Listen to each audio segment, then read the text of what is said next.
essuubi lizirika, essuubi limenyeka, abantu babeera mu kusoberwa, wabeerawo okutabukatabuka, waliwo mixed emotions, ebirowoozo n'embeera ng'omuntu tazitegeera, waliwo okutabulwa, waliwo okukeŋŋentererwa n'okusaanyizibwawo mu bulamu bw'abantu.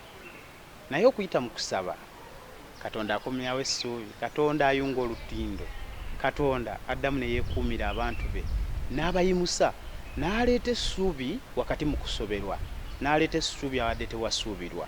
Olw'ekyo okusaba ye tool, kyekikozesebwa, geemaanyi, yenkola yokka Katonda gye yabangawo, abaana be gye bayinza okutabagana naye ne boogera naye, essuubi ne likomawo.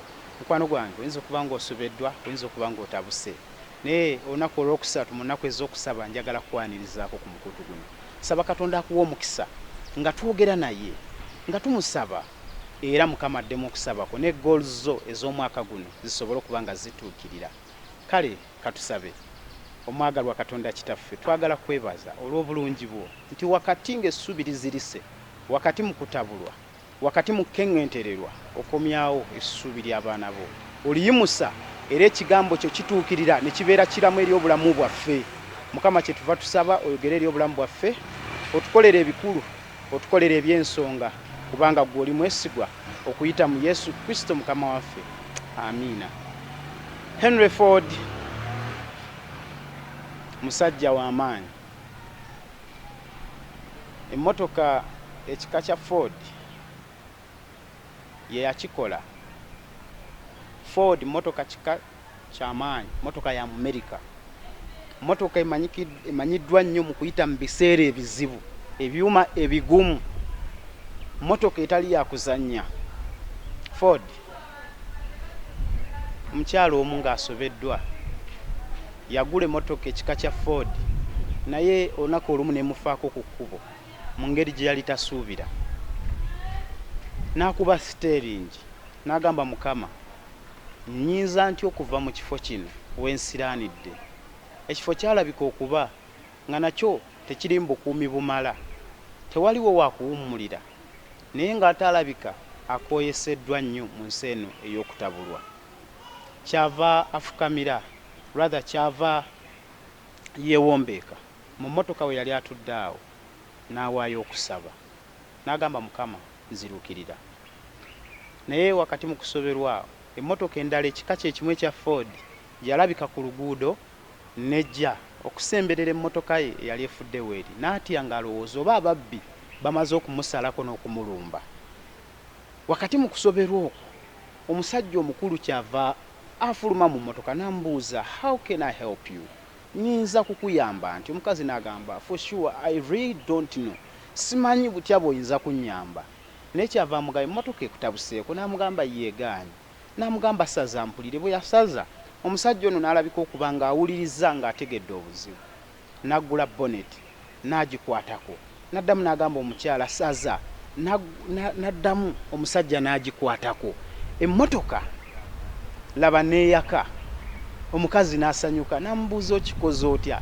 Emmotoka ebadde egaanye, kubanga ndabika okuba nga nkoze ebisoboka, nkoze ebyekikyala, nkoze omuntu owa bulijjo atandikirwako byasobola okukola ku mmotoka, naye emmotoka n'egaana. Omusajja kyava amugamba nti erinnya lyange, my name is Henry Ford, the founder of the company that makes the car that you are driving. Nze Henry Ford, nannyini oba omutandisi owa kampani ekola emmotoka ekika ky'ovuga. Kale kinnuma nnyo n'okusalirwa n'ensaalirwa bwe nsanga kasitoma wange, kilayanti waffe, ng'emmotoka yaffe emusumbuwa. Olw'ekyo, olw'okubadde ng'omukozi w'emmotoka yaliwo, amanyi waakwata emmotoka n'etandika. Obadde okimanyi nti Katonda ye mutandisi w'obulamu, nti wakati mu kusoberwa ne mu mayengo g'ensi eno, omutandisi w'obulamu asobola okukulabikira, era bw'anaakwata ku bulamu bwo onaaba n'emirembe. Bw'anaakwata ku bulamu bwo ebibadde bigootaanye, kale binaavaawo, naawe onaddamu n'omwenya. Naye ekigambo kiri kimu, when you pray, be specific. Gezaako okulaba nga toddiŋŋana mu bigambo gezaako okulaba ng'olina omulamwa mu kusaba kwo. Kyava tugamba mu Matayo essuula ey'omukaaga olunyiriri olw'omusanvu n'olw'omunaana bw'ati, nammwe bwe musabanga temuddiŋŋananga bigambo ng'abamawanga bwe bakola, kubanga balowooza nga bwe banaawulirwa olw'ebigambo byabwe ebingi.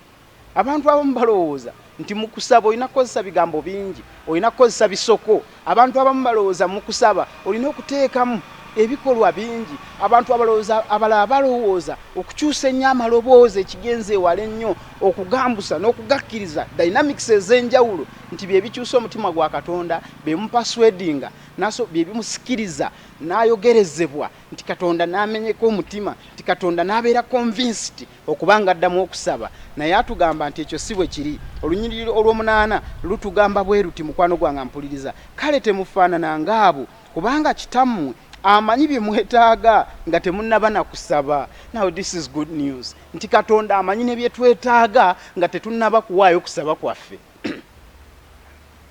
Njagala kuweera situation ey'okubiri.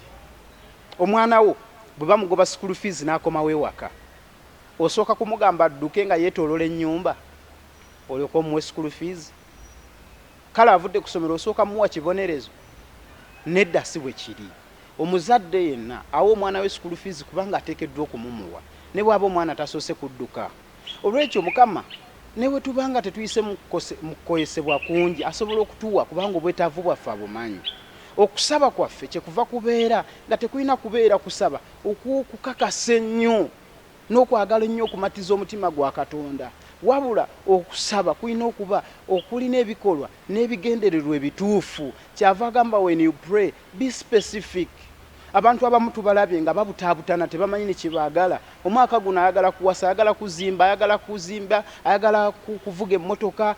Omwaka guno ayagala kulinnya ennyonyi. Omwezi ogw'omukaaga ate mwayagala okuwasiza. Kati n'obanga naawe toyina direction ey'obulamu obwo. Olw'ekyo kyava agamba bw'obanga osaba tegeera ky'osaba, beera mulambulukufu olw'ekyo ky'osaba, tegeera ebikwetoolodde, kubanga okusaba okumu kuziyizibwa kuba tekuba na mulamwa. Omwoyo wa Katonda bw'awuliriza mu kusaba kwaffe ng'arekodinga ne yeewuunya omwana we ddala kiki ky'ayagala ekituufu, kubanga n'ennyingizaayo agimanyi, etagenda kukyuka mu kiro kimu. Newankubadde ng'ebyamagero bisoboka, naye ate Katonda atuteekateeka, era enkulaakulana ya Katonda agizimba n'oyo gwagizimbidde n'aba ng'asobola okugiraba butya bw'ezzeebeerawo. Bw'osaba butya bwe weeyisa, bw'osaba biki by'oddako okukola ng'omaliriza okusaba.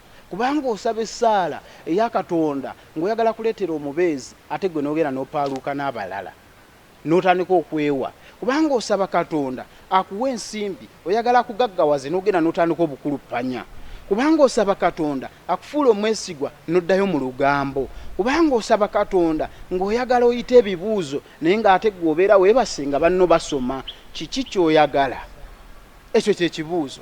Oteekeddwa okuba ng'omanyi obwetaavu bwo, oteekeddwa okuba ng'omanyi ebyo ebireeta ebisobola okuziyiza emiziziko egisobola okukuziyiza obutatuuka ku bwetaavu bwo. Olw'ekyo tegeera okusaba kwo, otambule okusaba kwo, oyogere okusaba kwo, olivinge in your prayer. Live as your prayer. Live according to your prayer. Okole ng'oteekako okusaba. Beera ne target nti ntunudde wano, Mukama nsonze wano.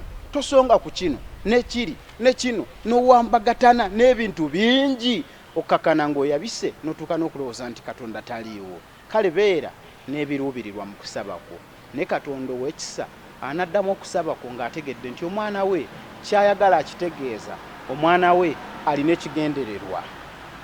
Mukama nsabako obulamu bwo, nsaba Katonda akuwa ekigendererwa eky'obulamu. Olw'ekyo n'okusaba kukulema okuddamu okuziyizibwa. Katuweeyo okusaba. Mukama omanyi w'okwata mu bulamu bwaffe okutereera, tetumanyi na kusaba nga bwe kyetaagisa, naye Mukama twagala kubeera balambulukufu gy'oli, gwasinga okutegeera obulamu bwaffe. Mukama kola ng'ekisa kyo bwe kiri eri okusaba kw'abaana bo ab'ensonga n'okusaba okw'ensonga nga balina ebiruubirirwa ne bwe batunudde olw'obulungi obawe era obaddemu.